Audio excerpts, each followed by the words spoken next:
Hey there, welcome back to the channel. Today we're diving into part 2, the art of shading, one of the most crucial techniques you need to master in order to create dynamic and eye-catching tattoos.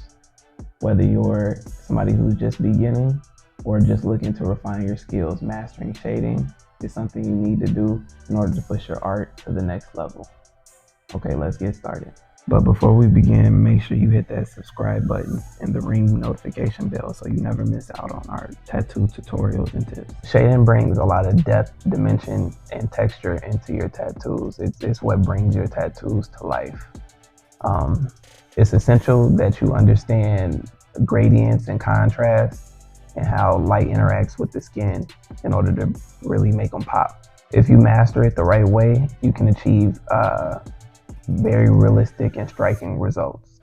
Yeah, so to properly start shading a tattoo, you need the proper tools and techniques. So when it comes to tools, you're going to need some sort of needle to shade with.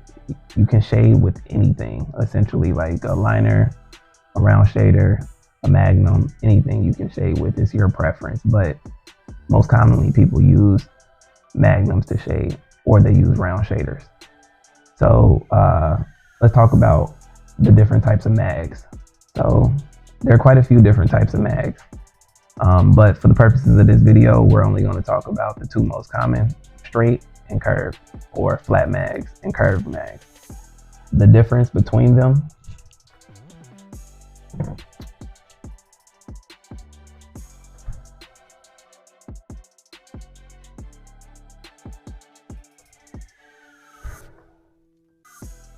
there you go. You see how this one goes straight across? It just makes a straight line straight across, and then this one kind of arcs. Essentially, curved mags help people blend better, but for me, I blend just fine with straight mags, and they also help me create lines without having to switch over to a liner. So I usually go for a straight mag. Next, let's talk about round shaders. So round shaders are essentially just liners. The needles are just spaced out a lot further than a traditional liner. So here I have my 14 that I'm gonna use. I don't know if you can see it, but it looks just like a liner. The only difference is that the actual needles are spread. So instead of them being like this, they're more like this. Oh yeah, almost forgot. So mags are really ideal for shading larger areas.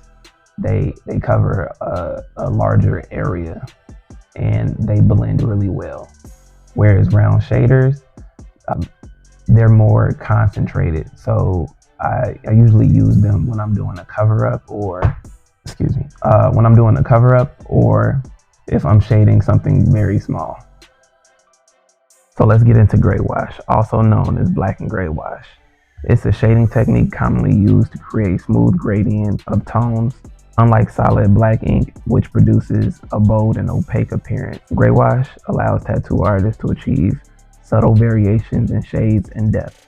Gray wash is typically created by diluting black ink with distilled water or a mixing solution to achieve different shades of gray. Tattoo artists use various dilution ratios and layer techniques to create smooth transitions between light and dark areas, resulting in a realistic appearance. So there are pretty much two types of gray wash, right? You have pre-mixed and pre-made sets of diluted black ink with different shades of gray, ranging from light to dark.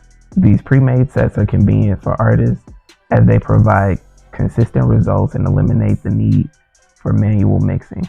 So manual mixed gray washes offer more flexibility and control over shading, allowing tattoo artists to create smooth transitions between light and dark areas and achieve the desired effect.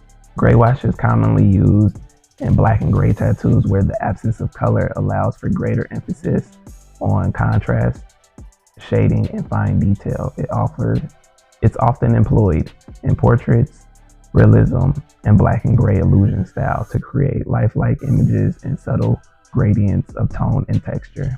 So today I'm going to show you guys pretty much how I make my gray wash, right? So I only use dynamic black. This is triple black, but original black works too. So I always set out the same amount of ink cups And I usually just count my drops. So the first one, I'll fill it up all the way. Sorry, that bottle ran out. I had to go get another one. So the first bottle, I fill up all the way.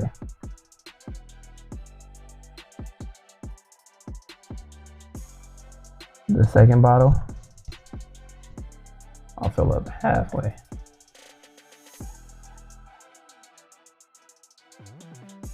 The third one, I'll put in 4 drops. And the last one, I'll put in 1.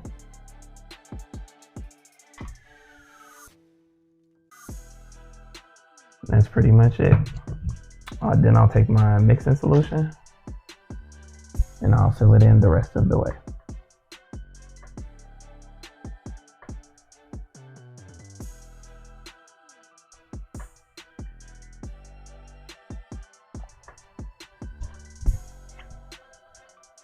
And that's how I make my gray wash. So this first one is just straight solid black. It's the darkest. The second one is 50%, but it still comes out super black.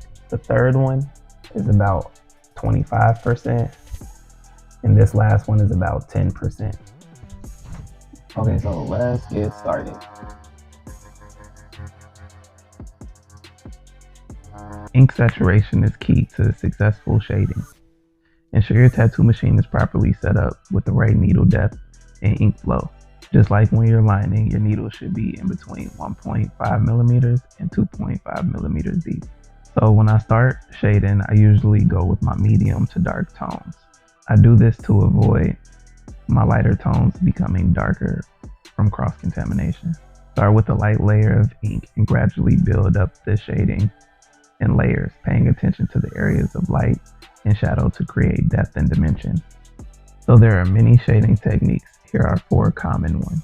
Solid shading, also known as the fill. This technique involves filling in a desired area with solid black. It creates a bold and opaque appearance, ideal for achieving high contrast and dramatic effects. Next, let's talk about smooth shading. Smooth shading involves using the tattoo machine to create smooth transitions between light and dark areas. It typically employs a consistent pressure and speed to achieve even and uniform shading, resulting in a soft and realistic appearance. Whip shading, also known whip blending, involves using a rapid back and forth motion with the tattoo machine to create a soft and textured shading effect. It's often used to add depth and dimension to a large area of the tattoo. Lastly is blend shading. Blend shading involves using a combination of techniques such as smooth shading, whip shading, and solid shading to seamlessly blend different shades of ink together. It's often used to create realistic portraits and complex designs with subtle transitions between color and tones. So I primarily use the blending style of shading because I specialize in realism tattoos, and I feel it's the best when it comes to creating realistic effects. But I recommend that beginners focus on solid, smooth, and whip shading. Usually these are the techniques you will use most often when starting out. Texture and details are what make a shading job truly stand out. Experiment with techniques such as solid, smooth, and whip shading to create a variety of textures and effects. Don't be afraid to add fine line and highlights to enhance realism and add visual interest to your design.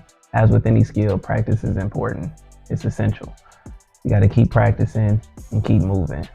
I want you guys to start off with some simple shapes, maybe do a couple squares or rectangles, hearts or stars, just simple shapes, and then move into more complex. Start off with simple roses and then maybe go into butterflies. It's hard, but you can do it. It's much more fun after you figure it out, and consistency is the key. Once you figure something out, you do it the same way every time. It's that simple. All right, guys, and there you have it. Just like with any other skill, you need to practice. Practice makes progress, and progress doesn't make perfect, but it makes a lot better than when you started. So keep it pushing, keep trying, and make some magic. Thanks for watching Tattoos with Tay, and until next time, peace.